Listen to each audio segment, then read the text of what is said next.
you doing, sir? Yeah, good. You are looking wonderful. I'm looking what?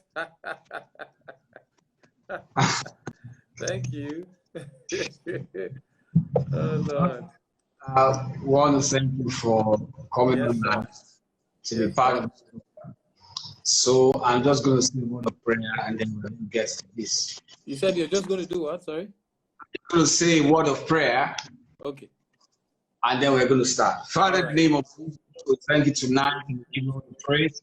We thank you for your wisdom that will be communicated tonight. And we ask that you teach us, oh Lord, give us the necessary wisdom we need in our relationship and marriage. Help us to learn it and let there be impact in our life and marriage. In Jesus' mighty name we pray. Amen. Amen. All right, so Pastor Tunde Usidame, Yes, we'd like to know you okay. and what you do. What I do. Yeah. Okay, so let me say thank you so much for the the opportunity. I think I'd even forgotten what day it was because I thought it was yesterday. So so I thought I had escaped the No, there's no escaping. Then I realized it was today and started looking forward to it. I think I'm a pastor. It's really as simple as that. I pastor one church here in Lagos. Beautiful. I'm married to one wife and I have 2 kids, a boy and a girl. We are doing life together.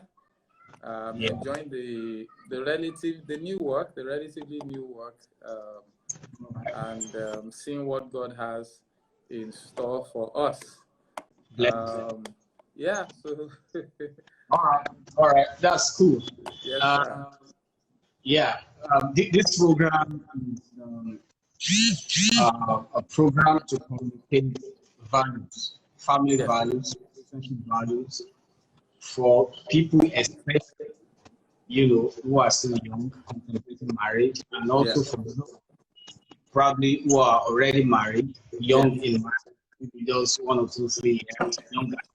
Just got because you and I know that this thing about marriage, even after so many people, women are powerful beings, so these things. Married for 40 years, was asked that do you really know your wife? He kept quiet for a long time. I said, well, I can't really say I know her because I just discover something new. So, marriage is an institution where we'll never graduate. And we are still in kindergarten. Yeah. So we keep on learning and thank God for His grace. Yeah. And also because marriage is very crucial. Once one fails in the area of marriage, then it's going to affect ministry. Even if you are not in ministry, secular person is going to affect your ordination. Yeah. Going to be oriented, adulterous, tendencies to come in, and the whole. Anytime there's an opportunity of marriage, it's just a beautiful experience. Now I'll be speaking to our 11 pastors in the past week, and I've learned from their marriages as well. Basic question: how did you meet? You want to know the craft? Was it a vision? Was it an audible voice from God?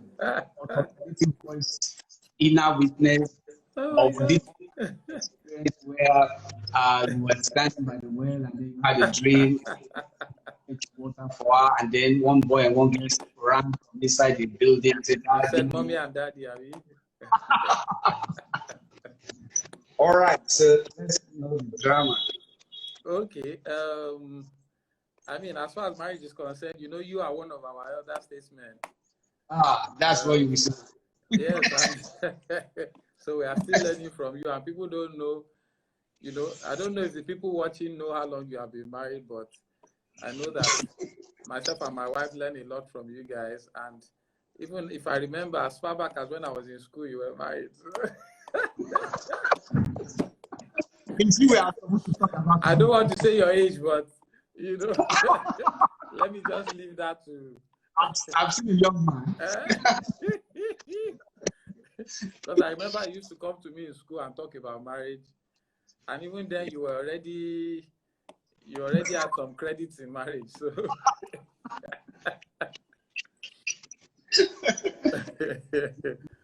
so thank you again for the invite. I appreciate it. You're welcome. So it was not any of the above. Okay. With regards to meeting my wife, it was. I think that over time we just got to, get close. So what had happened really was that back in school, back in FUTA then, yeah, I had been in school for a while before she came in. okay. I was pastoring a good church, well known on campus and things like that. Okay. And you know how it is with new students. I think some cult boys had their eyes on her.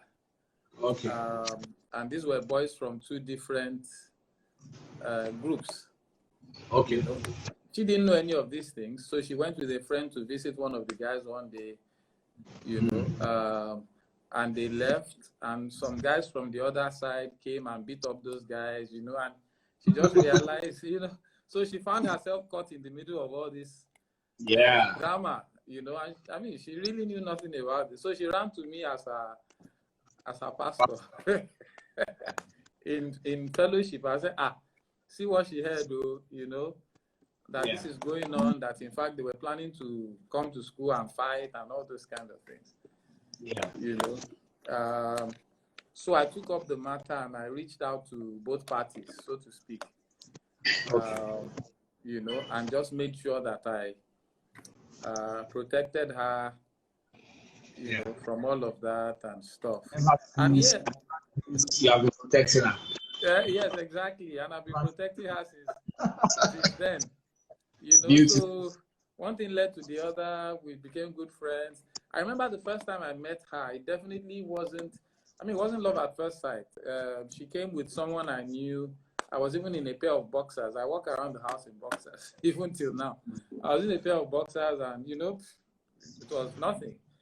But then we became friends, spent a lot of time talking and stuff, and just realized over time that we seemed to feel strongly about each other. And we are still on that journey. I always joke about the fact that my sister dated for 11 years. Wow. And she met the guy when she was trying to learn how to play chess. Okay.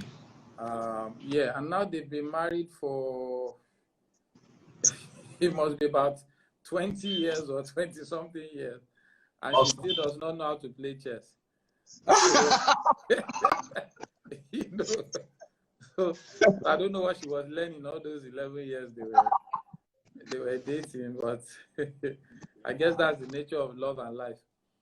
Yeah. So it really was that.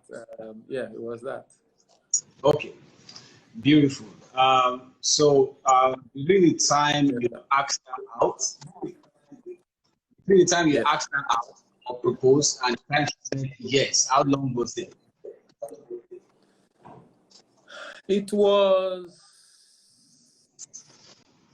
was less than 24 hours. Wow. Yes, it was less than 24 hours. So it was literally the same night.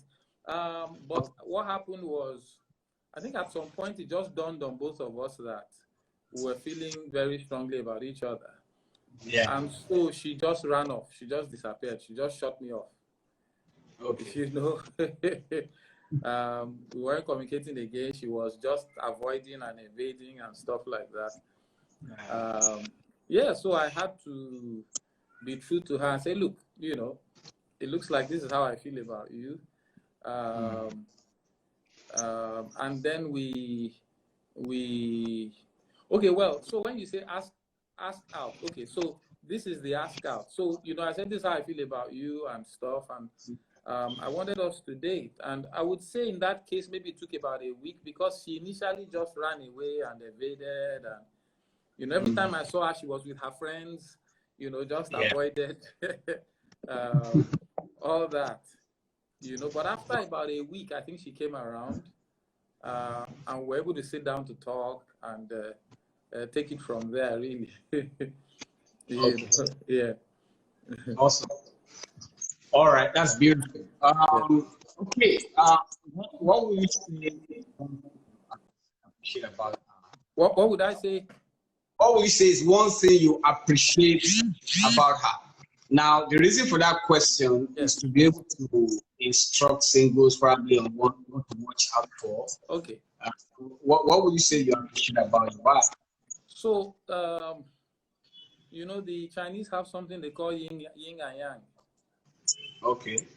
Which is, you know, two sides complement each other. In tongues. Yeah, well, you know, two sides complement each other. And I think that we make a great team in that sense, in the sense that, for instance, I'm very introverted. I'm horribly introverted. And she is extremely the other extreme. Yeah. You know? Yeah, and so that kind of brings a lot of balance. Yeah, you know, I like Sam Chand, I think we say, if we are all the same, then some of us are not necessary. So I think our greatest strength together is the fact that we complement each other. That many at times can have its fallouts and flaws and things like that. But I think ultimately that makes a great team. I appreciate her forthrightness, her ability to forgive quickly, you know. Introverted people are very internal. Yeah. You know, we internalize a lot. We, you know, we process forgiveness, as it were. You know, so even though you are forgiving inside, your actions are not yet exactly, and things like that. You know, I've also over time be able to see love from a new perspective, because also, you know, when you get married, you have culture clashes and background clashes and things like that. We were a nuclear family growing up, but we were not a very expressive family. So we were not used to open expressions of love and things like that. And she came from a very nuclear and very expressive family.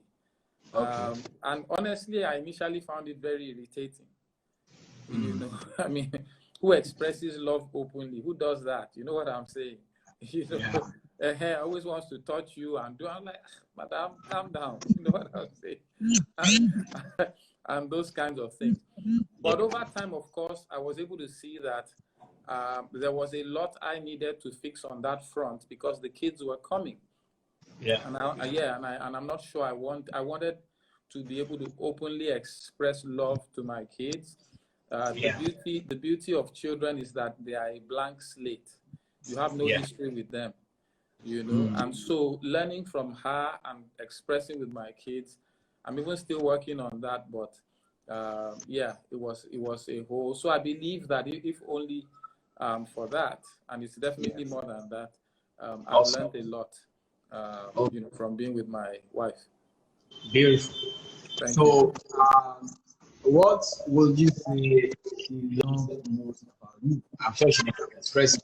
What would I say? What would you say she loves most about you? Okay, I think she thinks I'm very intelligent. I won't argue with that. You know, yeah. So I think maybe she just thinks this guy is super intelligent, and she admires that, my ability to analyze situations, to cause her to also pause. You know, it's still that whole complementing each other, because everybody has his own extremes. You know, she's rather spontaneous and very quick at making decisions and promises and things like that. You know, and over time, you know, when over time your partner makes a promise and you just smile, because you know that nothing is coming out of it. Exactly. So I try to protect her on those fronts also. You know, and she relies on me for a lot of that. You know what I discovered about marriage? We all kind of to the table in marriage. What we've learned from our parents. Yeah, correct. And of recent, in counseling, I discovered that most people think what I saw my dad doing to my mom is the right Of course. spiritual. Of course. And sometimes the ladies is thinking what the way my mom relates with my dad is the standard. Yeah. So unconsciously they bring that little. Yeah. And because opposite attract usually is usually the way one is thinking together with the other. Yeah. So what will usually bring conflict, and it can be very, very irritating, like you said. Yes. Because you are coming from this is the right thing, and then your partner is doing exactly the opposite of your life. What's going on here? let me give you an example. Okay. Up in my home, we talk loud. We are just loud. My wife. My younger brother from anywhere, 3 houses away, is just a voice in me. I can just get on the balcony of our house and bellow. You will see him running down. I mean, loud as that. So I got engaged in a relationship, and then I'll be talking, and then she will say I'm shouting. Shouting. I'm not shouting. I'm not going to balcony to anybody. I'm just talking. And then another time say I'm shouting. So I really couldn't understand. One day I visited their house, and when the sitting room talking, her parents were in the bedroom. All of a sudden, she just said, "Yes, mommy." I was like, nobody called me now. And she stood up my bed. I was wondering. And she came, we're talking. The next yes, daddy. I said, I'm in trouble today. Is there some way these people communicate? Talk very gently and so I have to start practicing. How you doing? But it wasn't just part of me. So what I have to learn over the years is just I mean, when I got my first car in 2001, it's a Nissan Sunny. Okay. I went and put the big deck. You know how they put deck inside. I didn't tell her. Precious money. I read everything inside. So next day we are going out. I thought she would breast. I put the music.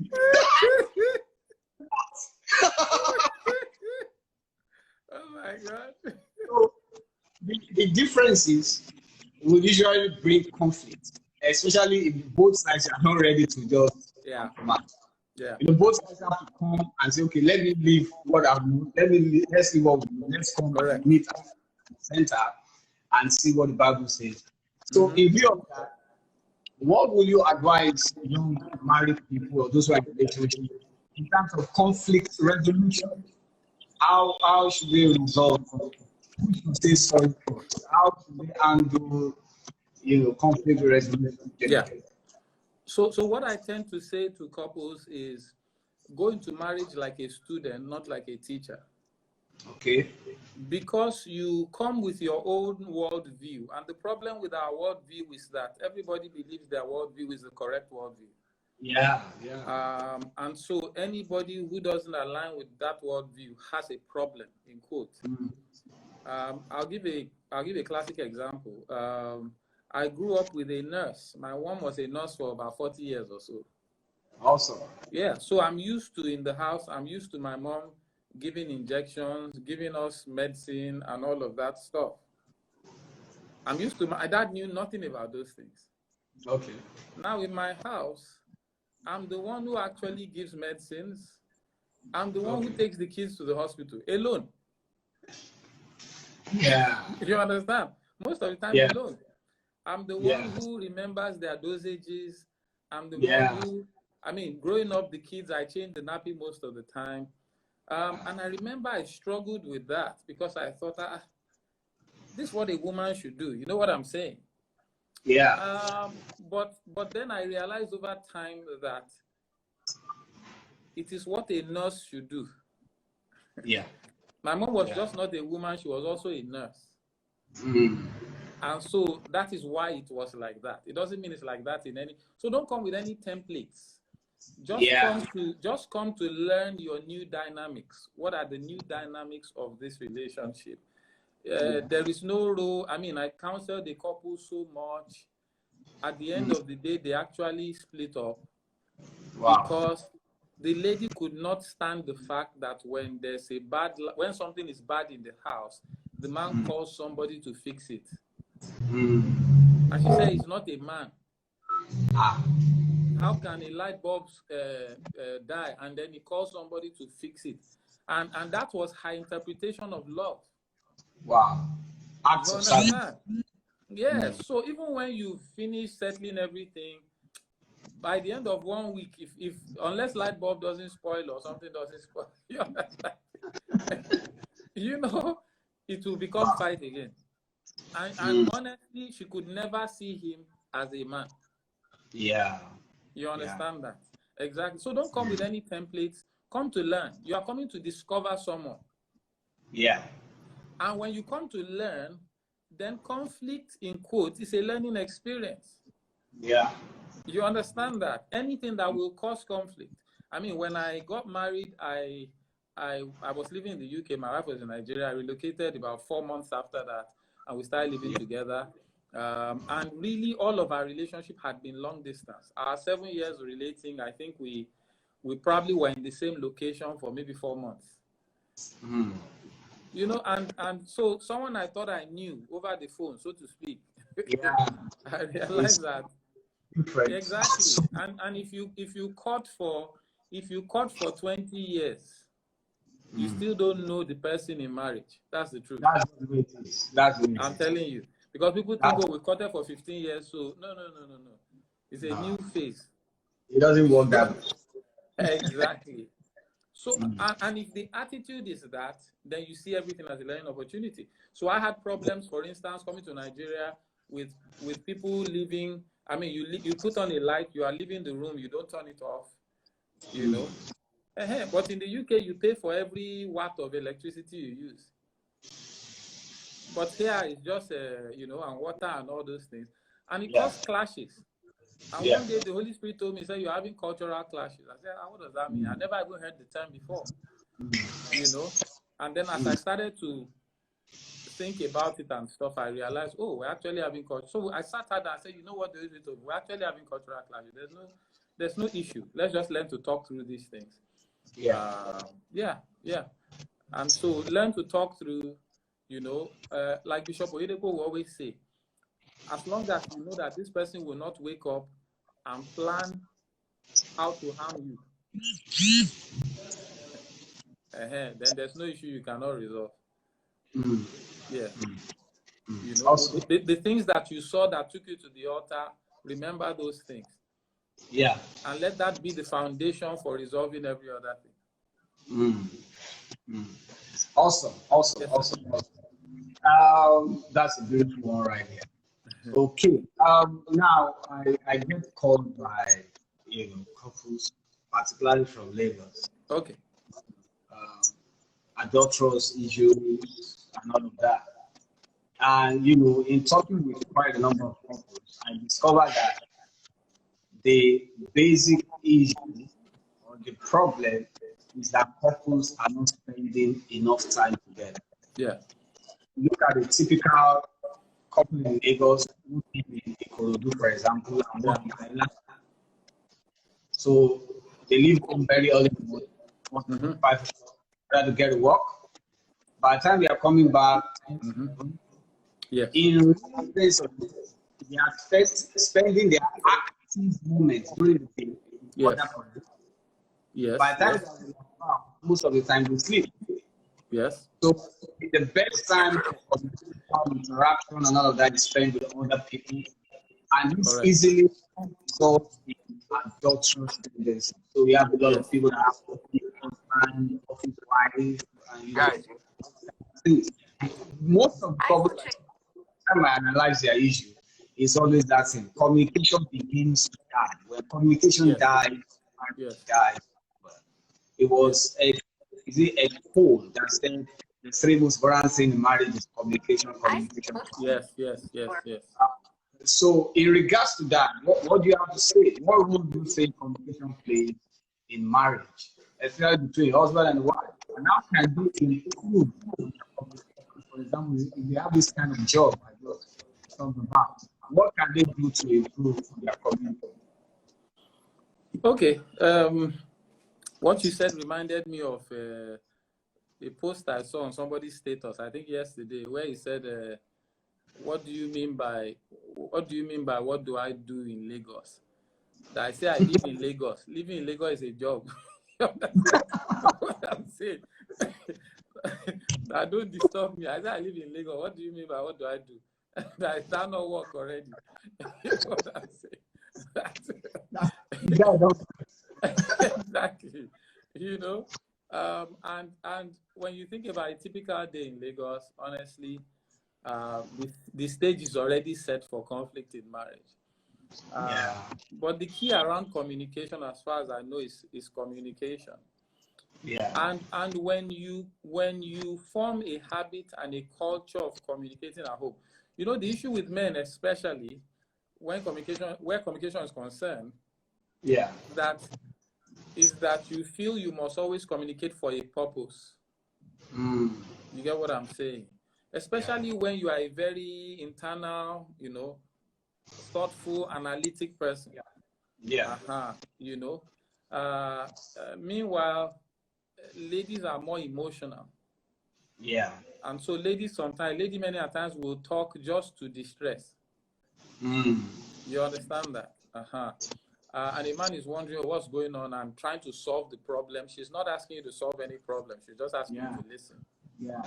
Okay, good. Now, if we understood that and we allowed that to be the ebb and the flow in the house, where everybody has the permission to just talk. Yeah? Because what happens over time, especially us men, is that we begin to shut down that communication from our wives, especially where there's no logic per se behind it, where it's not adding up to anything. You know, a woman starts talking, a man is already at the end of the story, wondering where this is going to. You know what I'm saying? Stop. Exactly. When you encourage a culture and a habit of talking in the home, just talking, the beauty of it is that even when you see red flags, you can talk about it. And not be defensive. You know, there's a program they do on BBC. I don't know if they still do it. They call it Hard Talk. Hard Talk. Now, when you are invited to that program, you know the purpose of the program. It is hard talk. You understand? So when I'm encouraging couples to communicate, I say to them, for instance, why not even start a hard talk hour once or twice a week? Now, in that 1 hour, you can't be offended because it's called hard talk. Hard talk, me now. Exactly. You understand what I'm saying? So in hard talk, the interviewer will ask you anything. They will try to offend you. I said, so when you schedule hard talk, you know what you are going for. And it shapes your attitude towards it. You know, it's kind of taking that we say start from the known, then go to the unknown. And when you can start with hard talk, in marriage, we expect a lot of things to be spontaneous. But the truth is, a lot of things should be planned.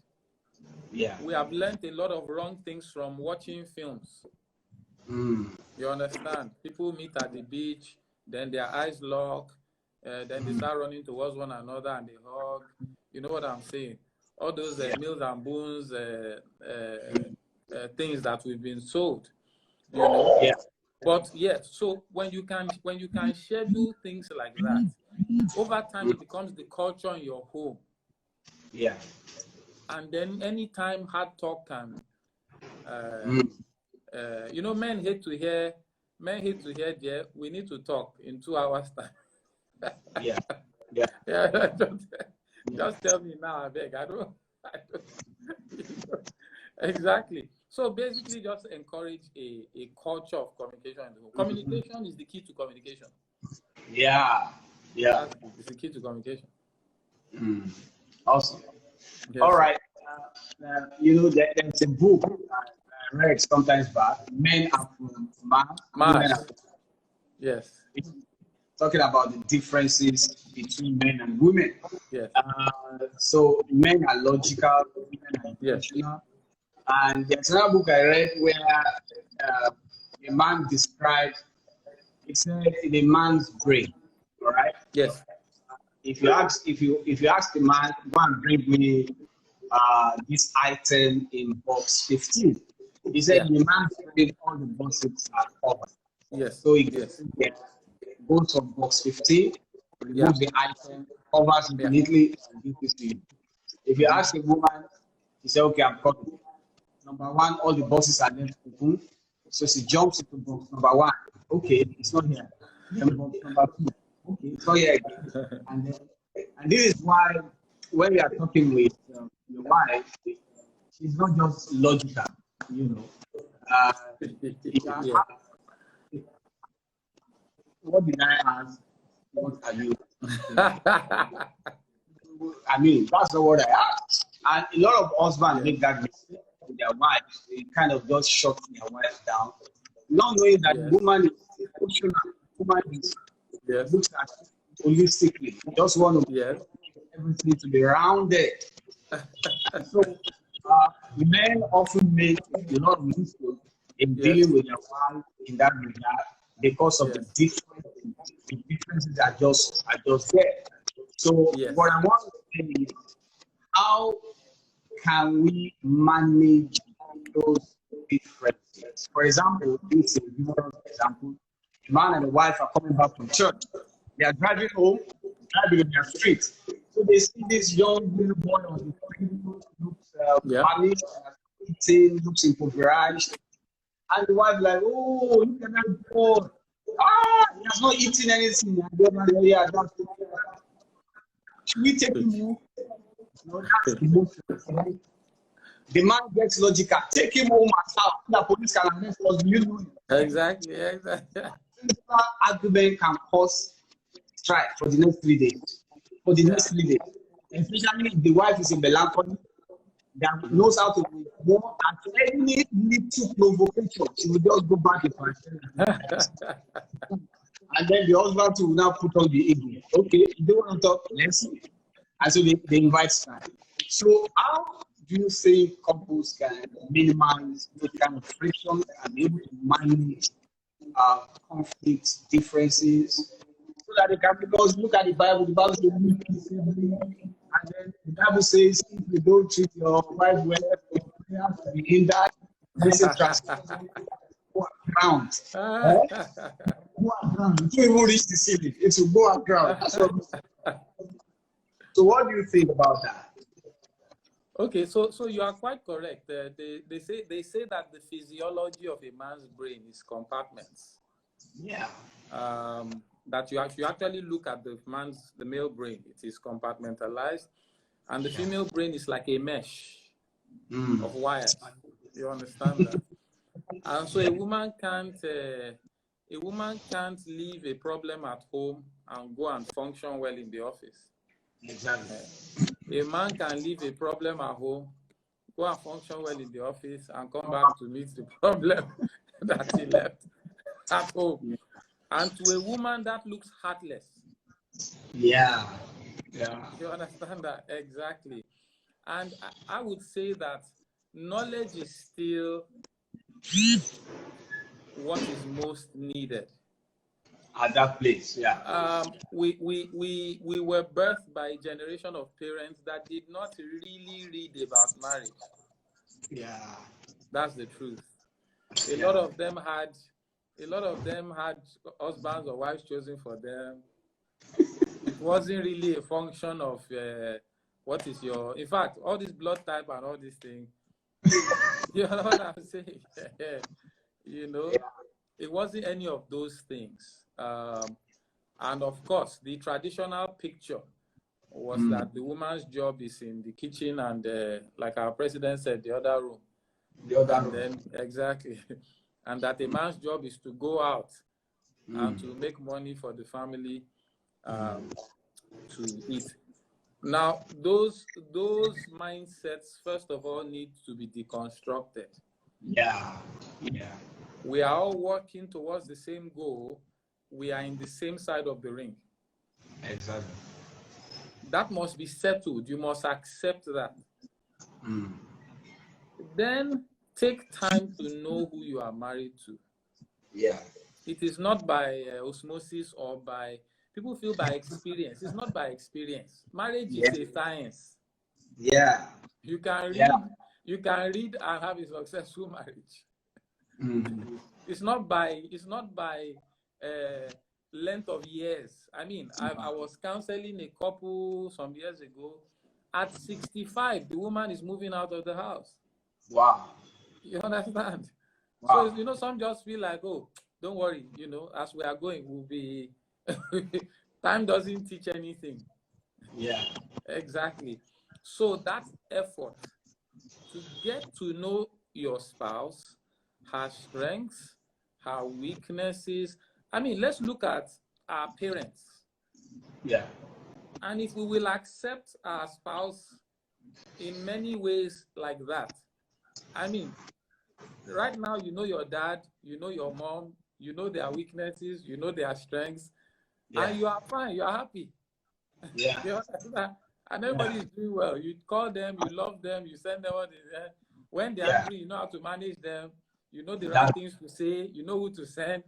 It's because you've known that, look, this person is with me for the rest of my life. There's no expiry date to this thing. You get what I'm saying? Yeah. So that alone should encourage you to go and discover. Yeah. If we still have 80 years to go or 70 years, it can't be like this. So since we have no choice, let's enjoy the time. Yeah. Because some people say, oh, I think I married wrong. This person outside loves me more. She gives me attention. That is because that person outside also is not in your wife's shoes yet. Yeah. If that person outside, if that person outside, I mean, a man told his wife, a man was telling his friend, he said, my wife is so foolish. And the friend said, yes, I can see that. She married you.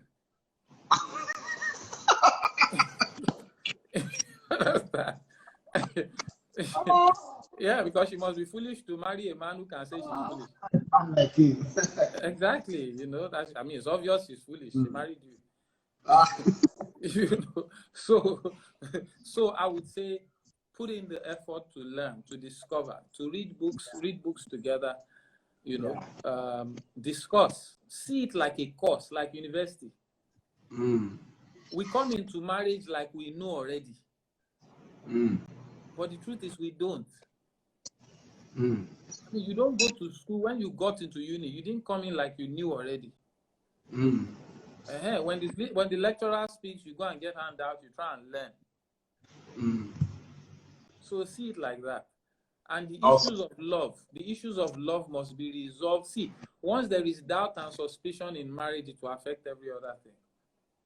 Yeah. The minute you accept that this man or this woman loves me totally and completely, that can help you accommodate the other things. It can help you reason. It can help you find out. It can help you. Why? Because the bigger issues are resolved. I mean, it's like a believer struggling with the love of God. It's not settled that. You will just be dealing with a lot of stuff. Asking questions are not necessary. Yeah. Beautiful. All right. There's this old fable, a short story. Okay. That says one guy heard that there was a wise man, and he said, "I'm going to go and meet this wise man and disprove the fact that he didn't work." So he caught a bird in his hand and said, "I know what I'm going to ask him that what's in my hand. If it's correct, I will ask him, is this bird alive? Yes. If it's alive, I will squeeze the neck at the time. And let me go." So off he went. The light bird, and so he asked the old man, "The old man is not your wife." He said, says, so what do I have in my hand? He said, you have a bird in your hand. And I, is he alive? Okay. And finally, I found him. The man kept trying to announce that he has a red head. But guys, It's in your hands. can we really say marriage is in the hands of the man who is the head of the house? You know, this concept of Adam and Eve. Eve was the one that the Bible says Eve was conceived. Adam was not.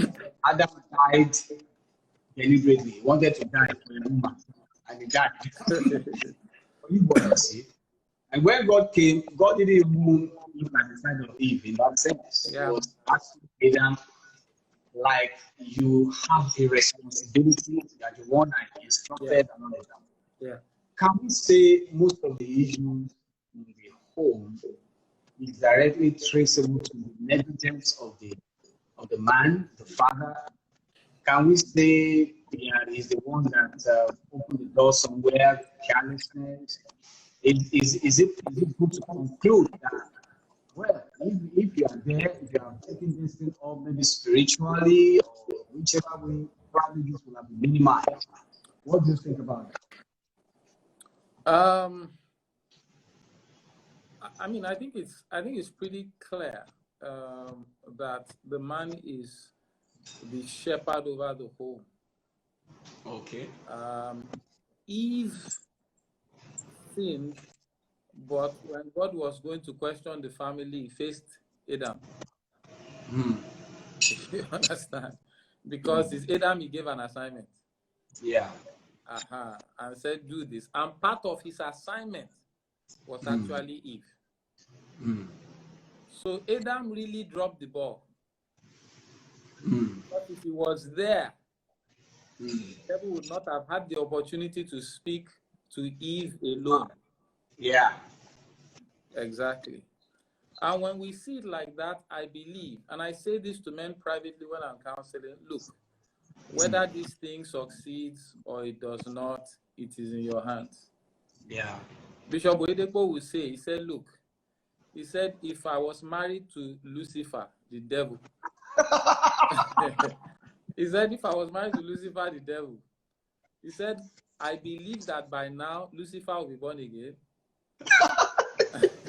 And Lucifer will come and give a testimony. And say that, I used to be a very bad woman. Right now. But when I met this man, you understand? It changed my life. And you see that story never left me. Because what he was trying to say is, look, even if your wife is the devil with horn. Yeah. To manage. Exactly. It is in your hands. And so when we refuse to open doors for the devil, when we refuse to be frustrated and respond in the flesh, look, the truth is this: as men, if we spend time in God's presence, half of the things that our wives do, we'll handle better. That's the truth. It's because she has gone out stressed, you have gone out stressed, you didn't pray, you just fought with everybody all day. You know, a man goes out, you've had a stressful day, then, you know, as your wife is talking, you feel like you have joined them too. Yeah. You know what I'm saying? Like, I thought at home it will even be, it will be better. Yeah. Exactly. So you're almost even seeing your wife like part of those people that are stressing you. Yeah. Yeah. But the truth is, if we as men spend time in God's presence, and also ensure that as a family we come into God's presence, things will be handled much better. Forgiveness will flow easier. Yeah. We will seek to understand one another. I'm not saying there's any conflict-free marriage. I don't believe so. I've heard preachers infer that there's a conflict-free marriage. I don't know of anyone. You know, I don't know how possible it is. As long as the two people are different, I believe that conflict is part of marriage. It is how we then use it. In fact, conflict can be the cement that actually makes your marriage stronger. Your ability to navigate conflict well, to resolve it and come out stronger can actually be a very useful weapon in your marriage journey. Awesome. Thank you so much. I think we have like 8 minutes left. Okay. All right. What's your love language? Okay. So very interesting. Acts of service. Okay. Is a love language for me. So believe it or not, my wife washes my car more than I do. Okay. Which is, you know, I just realized I used to feel very good when she irons my shirt. Okay. You know what I'm saying? Until I came across love languages, understood them better. Yeah. I love gifts. I love acts of service. You know, I love gifts and acts of service. My wife loves companionship. Okay, attention. Yeah, attention. Just be there. Time you understand? Want to buy grocery for the house? Oh, I'm waiting for you to do what now? You understand? So that we can decide on the list. We do this. Yeah. There should be a list already. We do this every month. And I just thought we should just look at it together, you know, and so we can decide. I'm like, God.